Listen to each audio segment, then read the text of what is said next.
Hello and welcome to Better Work Days, a show dedicated to helping everyday professionals create better days at work.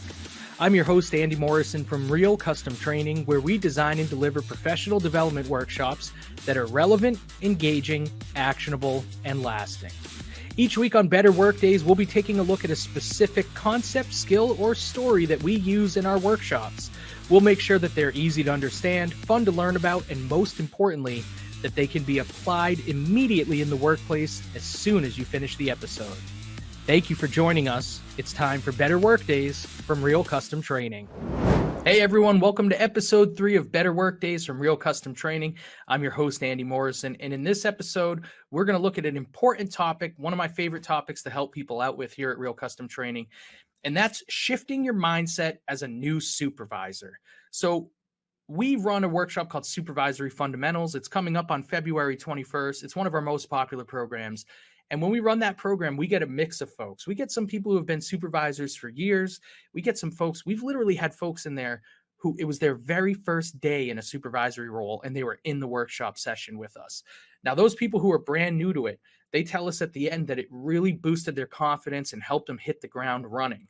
And I think a key aspect of that confident, smooth start to becoming a new supervisor is ensuring that you have adjusted your mindset to what it means to be a supervisor in the first place. You've got to go into it with really clear expectations of what the role involves, how your work life is going to change, and you want to make sure that you're up for that challenge and that you can get in the right headspace for it before you accept your new supervisory role. So this episode's for anyone who's new to supervisory roles. If you're watching and listening, and maybe you're a more seasoned manager, but you've got some folks working for you who are new to being supervisors, send them this link, send them the episode. I hope it'll help them out. So when we talk to participants about getting into the right mindset as a new supervisor, the first question that we ask them is, why did you get promoted to supervisor? What were you doing that caught the eye of management and made them say, hey, I think him or her, I think they've got potential to be a manager here? The vast majority of participants tell us that their experience aligned with my own personal experience in the workplace, which is that you did a really good job as an individual contributor. So if you're knocking it out of the park as a car salesman, the next natural thought is, oh, you'd probably be good at managing other car salesmen. In my experience, I know I caught the eye of upper management. I gave a great presentation at a meeting with different businesses and community members. And one of the people who was instrumental in my subsequent promotion told me that address they saw me give really made them think, oh, Andy could have management potential. Now, what went wrong for me, and what I find with many people that we've worked with, is I got that promotion, but I didn't get any fundamental training to go with it. I kind of just got tossed into the supervisory role and was expected to learn on the fly. Learning on the fly is good. Experience is, of course, the best teacher of all time. But I do believe individuals and organizations can save themselves a lot of trouble by providing new supervisors with fundamental training at the onset of their new role. Because there's things like we're going to talk about today. There's things that they need to wrap their head around as they're going into their new role. And there's challenges they need to anticipate. There's skills they need to start developing right away. And the fundamental training can help them get all those ducks in a row so that when they start the supervisory role, they get off to a much smoother start, as opposed to being tossed into it and having to learn the hard way, which can create bumps in the road and can even deflate the confidence that is so important to someone stepping into a supervisory role. So yeah, we usually get promoted because we're crushing it at whatever our job was. But becoming a supervisor means taking on an entirely new job that requires an entirely different skill set. So how are we defining what it means to supervise? I love this definition from the book Supervisor, Manager, Leader, The Basics of Being a Boss by Mike Krause. Highly recommend that book. And his definition is that supervision is the act of overseeing, monitoring, and or adjusting the activities and behaviors of others. I think that's a great, succinct definition. And I always ask participants, which of those 3 words do you think is the most important? Overseeing, monitoring, and or adjusting. I believe adjusting is the most important word there. Almost anybody could oversee or monitor the activities and behaviors of others in the workplace. But being a truly effective supervisor, manager, leader of any kind means you're doing the adjusting part well. You're not just sitting back and watching, you're adjusting as needed. And helping others adjust their activities or behaviors in the workplace is an extremely challenging thing to do. In fact, as Dr. Robert Cialdini put it, uh, becoming a supervisor means accepting the fundamental challenge of all leadership, and that is getting things done through other people. That essentially means that you are guiding and adjusting other people's behaviors in order to accomplish things through their work. That's what it boils down to as a supervisor. Your job now, regardless of what your job was that you were so good at that got you promoted, your job as a supervisor now is to get things done through other people. And most likely, doing so will require you to develop and utilize a whole new skill set and mindset that you didn't necessarily need in your individual contributor role.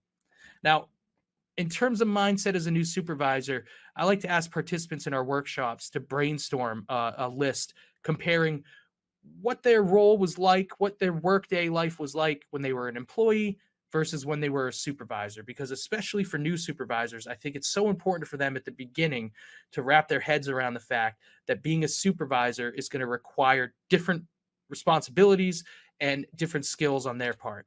So they tell us, yeah, when I was an employee, I really feel like I was doing a lot of short-term thinking. My to-do list for today was largely what I was mostly concerned about. I wasn't necessarily concerned about 3, 6 months out, a year out, 5 years out.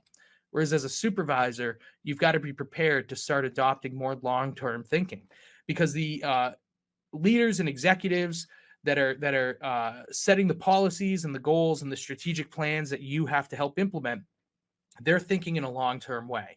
So you're fitting into their plans in a long-term way, and it's important for you to start looking at things the same way that they are.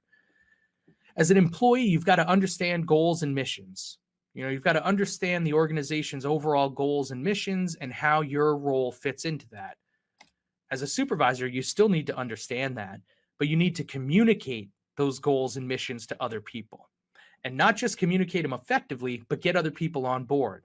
Generate buy-in for those goals and missions. Get them to understand why they're important and generate enthusiasm for them. As an employee, participants tell us they feel like their main job was doing task-oriented work, getting done what they needed to get done on any given day.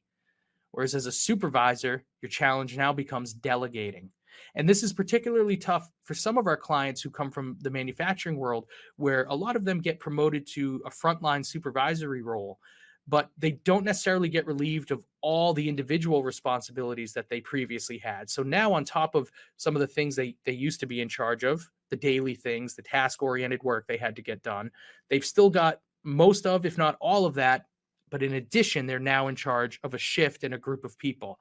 So delegating becomes extremely important for them to help make sure they've got the time for both the work they previously were in charge of and the higher level work that they have to do as a supervisor.